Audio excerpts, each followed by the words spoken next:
Hey y'all, welcome back to another episode of Global Grooves, the podcast where we take you on a ride through the sounds that shape our world. That's right.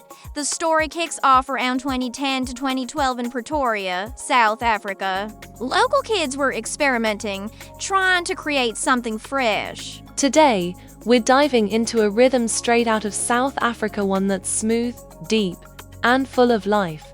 The sound of Amapiano.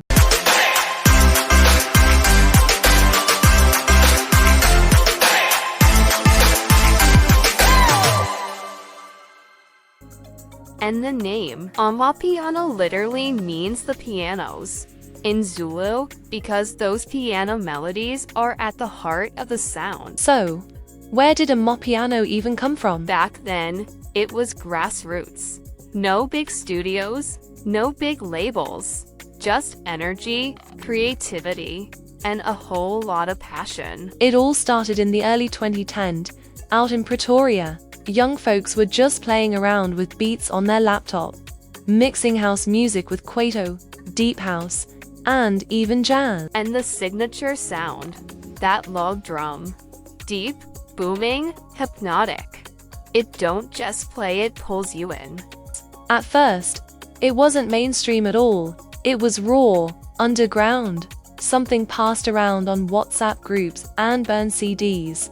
But it had that magic, that heartbeat. What makes it even richer is the jazz influence. You'll hear saxophones, trumpets, or long piano solos woven right into the beat. It's house, but it's got soul. Now, if somebody's listening for the first time and asking, what does Amapiano even sound like? Well, let me break it down. And here's the thing, the whole community helped push Amapiano forward. Taxis, clubs, street parties, and DJs dropping exclusives, it all built the culture. It's got that log drum, that heavy deep bass that just shakes your soul.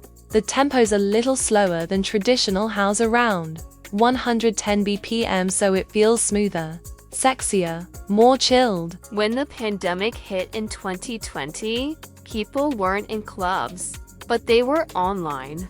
DJs started live streaming, dancers hit TikTok, and suddenly Amapiano had an audience way beyond South Africa. Not just music for the clubs, not it's music you can vibe to in your car, at home, or out with friends. By the time international stars started co-signing, it even artists like Drake playing with Amapiano-inspired sounds, the movement was unstoppable. And of course, we gotta shout out the pioneers. Kabza D. Small, the king of Amapiano, alongside DJ Maphorisa, they turned the sound from local to global. And then you got young legends like Vigro Deep, who started as a teenager and grew into one of the genre's biggest producers. But here's what I love most. Amapiano ain't just music. It's a lifestyle. The way people dance, the way they dress, the way they carry themselves, it's all tied to that Amapiano energy. But the real beauty? This music didn't just stay in the clubs. It spread through communities, through taxi drivers blasting tracks all day, through house parties, and of course, through social media.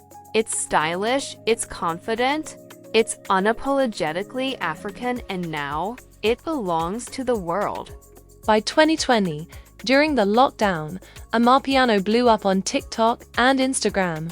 Suddenly, the whole world was dancing to this sound. Artists like Major League DJ Z took it worldwide with their tours. And then came Tyler, her track Water broke the Billboard charts and made everybody pay attention to Amapiano on a global stage. And let's not forget the dance culture, those smooth, stylish moves that come with Amapiano. It ain't just about the beat, it's about the vibe, the lifestyle, the confidence.